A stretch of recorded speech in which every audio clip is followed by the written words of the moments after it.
तो इस बार पूरे 3 साल के बाद मैं फाइनली होली सेलिब्रेट करने वाली हूँ। तो हम लोग निकल गए थे सुबह-सुबह नोएडा के लिए। 2 घंटे का रास्ता होता है तो हम लोग सुबह ही निकलना प्रेफ़र करते हैं और 7 बजे हम पहुँच भी गए थे। पहुँचते ही वरदान को दीदी ने ना हाईजैक कर लिया था और खूब सारा उसको प्यार किया और उसी के ही साथ बातें करती रहेगी। फिर फाइनली वरदान और सौरभ सो गए थे तो मैं और दीदी आ गए किचन में, क्योंकि आज दीदी ब्रेकफ़ास्ट में बना रही थी छोले कुलचे। उससे पहले जीजू मार्केट गए थे तो उन्होंने दिखाया कि वरदान के लिए टी-शर्ट लेकर आए हैं होली की, नमक पारे, गुजिया और एक छोटी-सी पिचकारी भी लाए थे वरदान के, जो कि बहुत ही ज़्यादा क्यूट थी। फिर मैंने लगाई मेरे ब्रेकफास्ट की प्लेट, उसमें छोले कुलचे, पनीर और थोड़ी सी मिठाई थी। मस्त छोलों के ऊपर मैंने नींबू निचोड़ा और खाया, बहुत ज़्यादा टेस्टी बने थे।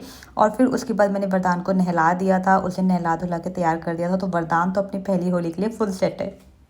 तो इस बार पूरे 3 साल के बाद मैं फाइनली होली सेलिब्रेट करने वाली हूँ। तो हम लोग निकल गए थे सुबह-सुबह नोएडा के लिए। 2 घंटे का रास्ता होता है तो हम लोग सुबह ही निकलना प्रेफ़र करते हैं और 7 बजे हम पहुँच भी गए थे। पहुँचते ही वरदान को दीदी ने ना हाईजैक कर लिया था और खूब सारा उसको प्यार किया और उसी के ही साथ बातें करती रहेगी।